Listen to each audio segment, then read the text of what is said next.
Hello and welcome, this is Mouse Gunner, and it's time to get Hearthstone yet again, continuing on with the Blackrock Mountain solo adventure. And what do we have next? Blackrock is not the sharpest poleaxe in the garrison. Okay. Passive hero power. Whenever a minion is summoned, swap its attack and health. Well, that actually makes me, not sure what to play, actually, because I don't really know what deck I would have that would be well suited for that. But let's look at what decks I have. The Out of Nowhere deck probably wouldn't suffer. Well, no, it would. The totems would be useless. They would die instantly. So anything that has... Ooh, Death Rattle deck. Nerubian eggs will instantly die, giving me, okay, that's that's exactly what I want. Now there's going to be some cards that are probably going to suffer because of the health and attack swap, but this seems like a good combo. There can be no disruptions. Watch your back. Alright, I actually don't think I want to start with anything but the Haunted Creeper here. The Eviscerate is okay, but it's really better for a later game because you can combo with it. Alright, so we get a Leper Gnome as our first turn play. It would switch from a 2-1 to a 1-2, but that's still okay. Oh, mustn't keep the master waiting. Mustn't fail again. Honestly, I think the Zombie Chop, because this would switch it to a 3-2. Although it's, you know, it has a little bit less health, and that might be a problem. It does more damage. Blackrock, try not to lose to this mortal. Alright. I think we play the Haunted Creeper here. This switches from a 1-2 to a 2-1. And we'll do the damage there. And as long as we hit him one more time, the Zombie Chow's more or less paid for itself. Okay, that's a scary minion. But it's one we can take out very quickly here, so I don't think that's too much of a problem. So I think we hit it with the Haunted Creeper here. And it looks like minions that come out of Death Rattles aren't affected by that, so that's interesting to note. So what would be better in this situation? A Harvest Golem, which would switch to a 3-2, or a Dancing Swords, which would have no effect because it's already a 4-4. I mean, it's no real difference there. You know, I kind of like the Harvest Golem. It becomes a little bit more damaging of a minion now. And we bop him in the face again. And we continue. I'll show them. Alright, now I don't like that. Alright, I feel like we have to trade in here, but I want to do that before he gets his secret out. So, let's attack before he gets his secret out. Let's do this.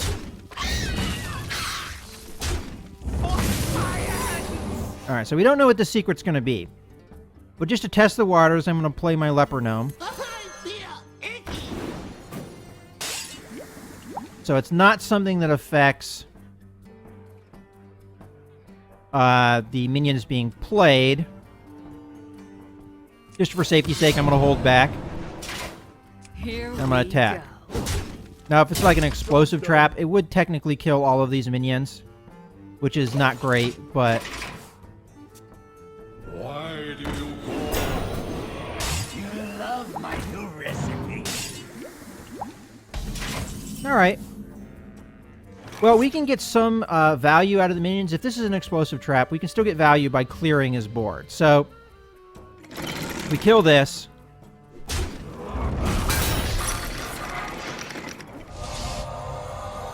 Alright, so we figured out what it was. So I think we trade here. And we trade here. And then I think we put out the Sludge Belcher, give ourselves a taunt.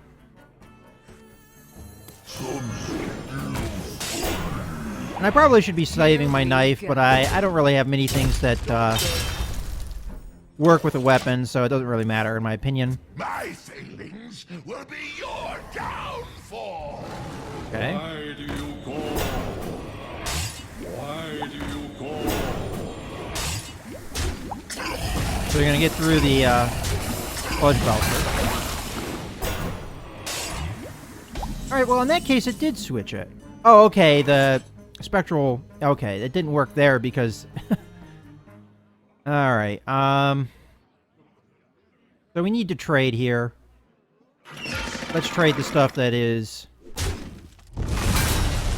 Now, do we play Baron Rivendare and get double effect out of the 2 damage here? Because if he kills this, then he get a double heal, which would be for 10 health. I don't know if that's really worth it. I think the better play here is probably the Dancing Swords. And not even trading, I think just keeping our minions out. So, I'll get a knife. Get a Dancing Swords out. We haven't taken any damage, so I don't see any reasons why not to take the damage now. And then we do damage to his face. I mean, we've got really good damage done to him. We've got board control. I think we're pretty set.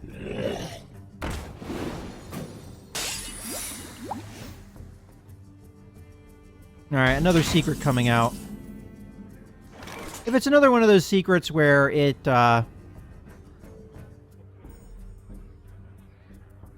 Now, if it's an explosive trap, that kind of screws us, because we technically have the damage to kill him.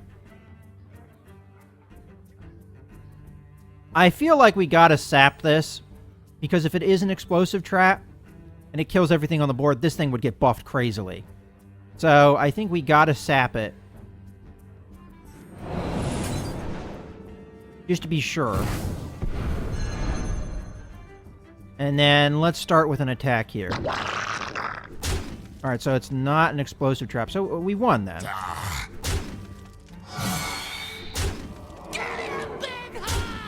Here we go. It could have been a couple other cards, though. I think it was probably... Make up a new name for you to commemorate this moment. Slayer of stupid, incompetent, and disappointing minions. Yes, that fits. Well, if I were to be honest with you, that was a pretty easy match. But I think that secret was more or less probably that thing where he gets a couple copies of a minion that died, which is why I sapped it. So that if it was a secret that had to do with that, like resurrecting him or something like that, that it wouldn't have triggered, because sap doesn't kill the minion. And in any case, go ahead and see our reward. So we get a Blackwing Corruptor. And this is a battle cry. If you're holding a dragon, deal 3 damage. A good card for a dragon deck.